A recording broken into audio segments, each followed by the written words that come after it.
Assalamualaikum warahmatullahi wabarakatuh. Saudara-saudara kaum muslimin dan muslimat rahimakumullah. Kali ini saya ingin ajak Anda membaca tanda-tanda kekuasaan Allah. Ngaji and ngopi, ngobrol perkara iman. Ini kepanjangan singkatan ngopi yang diberikan oleh sahabat saya.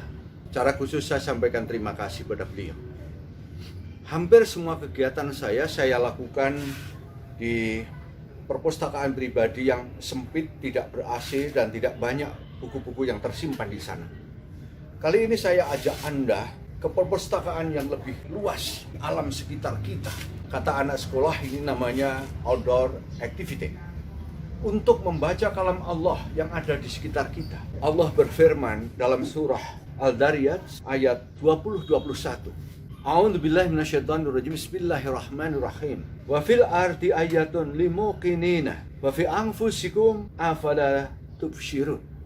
Dan di bumi itu terdapat tanda-tanda kekuasaan Allah bagi orang-orang yang yakin dan juga pada dirimu sendiri. Maka apakah kamu tidak memperhatikan? Marilah kita coba membaca ayat Allah yang ada di pohon wah mojo ini. Ada yang menyebutnya bila, ada yang menyebutnya bila. Di India disebut Ba'il Kurna, di Inggris disebut Apple Stone, kalabasa di Ambon. Pohon mojo sangat mudah ditanam, bisa ditanam dari biji buahnya atau ditanam dari potongan dahannya. Sangat mudah untuk dibudidayakan. Mitologinya adalah Mojopahit. Buah mojo yang rasanya pahit yang menjadi nama kerajaan yang sangat besar pada zamannya. Saudara-saudaraku yang saya hormati, pohon mojo ini berbuah sepanjang tahun. Tidak pernah berhenti. Setelah ditanam selama atau berumur 2-3 tahun, pohon ini sudah mulai berbuah. Buahnya berwarna hijau, mengkilat, dan kalau sudah mau tua, ini agak kuning kecoklat-coklatan. Buah ini tidak pernah ada sengatan lebah atau gigitan serangga. Luar biasa. Ratusan tahun kita telah percaya dengan mitologi Majapahit. Buah ini rasanya pahit. Seharusnya mitologi membuat kita cerdas, karena mitologi adalah salah satu ayat dalam kehidupan manusia di mana manusia harus bisa membacanya dengan tepat, termasuk membaca mitologi Mojopahit ini. Saudara-saudaraku yang saya hormati, ternyata setelah diteliti dan diolah seperti yang ada di depan saya ini, rasanya sudah tidak pahit lagi, tetapi rasanya adalah manis. Bahkan ini bisa menjadi minuman obat. Saya tidak ingin berbicara obat tentang ini, tapi ingin berbicara adalah ngopi. Ngobrol perkara iman. Ngobrol perkara iman. Ngopi. Dan benar Allah telah mengizinkan saya untuk membaca dan bisa membaca tanda-tanda kekuasaannya yang ada di dalam rahasia buah ini. Ada yang menamakan hasil olahan ini seperti yang saya buat adalah Mojo Tonic, dan ada yang menamakan Java Cola. Banyak penyakit yang sudah dapat disembuhkan dengan meminum cairan ini. Maaf, kata disembuhkan sebenarnya tidak tepat, karena kesembuhan adalah hak Allah semata.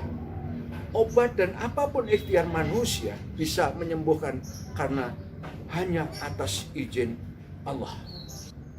Obat yang kita temukan juga atas izin Allah.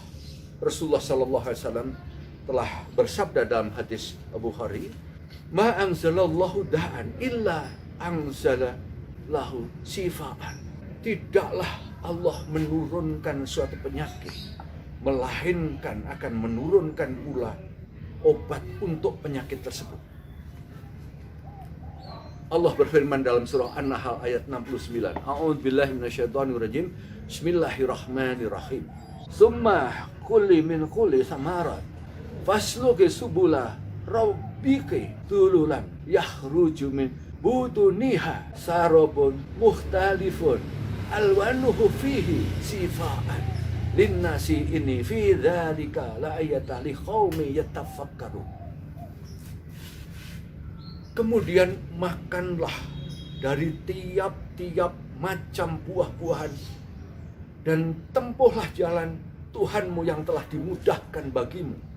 Dari perut lebah itu keluar minuman atau madu yang bermacam-macam warnanya. Di dalamnya terdapat obat yang menyembuhkan bagi manusia. Sesungguhnya pada yang demikian itu benar-benar terdapat tanda kebesaran Allah bagi orang-orang yang memikirkannya. Allah menyebutkan buah-buahan dan madu dalam surah tersebut bagi orang-orang yang memikirkannya. Cairan buah ini sifatnya seperti madu. Lama sekali expirednya. Ada yang bisa bertahan sampai dengan 4 tahun. Seperti yang ada di depan saya yang di botol kecil ini. Saudara-saudaraku yang saya hormati, Allah berfirman dalam surah As-Sa'ad ayat 27. A'udzu billahi minasyaitonir rajim. Bismillahirrahmanirrahim. Wa ma khalaqnas samaa'a wal arda wa ma bainahuma batila. Dzalika dzannul ladzina kafaru. Fawailul lil ladzina kafaru minan nar. Dan kami tidak menciptakan langit dan bumi dan apa yang ada di antara keduanya tanpa hikmah. Yang demikian itu adalah anggapan orang-orang kafir. Maka celakalah orang-orang kafir itu karena mereka akan masuk neraka. Ya Allah, ya Tuhan kami, jauhkanlah kami dari sifat kekafiran dan kekufuran. Bukalah hati dan pikiran kami agar mampu membaca ayat-ayat paduka yang bertebaran di muka bumi, di sekeliling kita. Mudahkan ya Allah, kami dapat membaca tanda-tanda kekuasaan, sehingga kami dapat memanfaatkannya karena pertolongan-Mu ya Allah. Alhamdulillah ya Allah, dengan segala pertolongan yang kami terima. Saudara-saudaraku yang saya hormati, mudah-mudahan yang saya sampaikan bermanfaat. Wabillahi taufiq wal hidayah. Wassalamualaikum warahmatullahi wabarakatuh.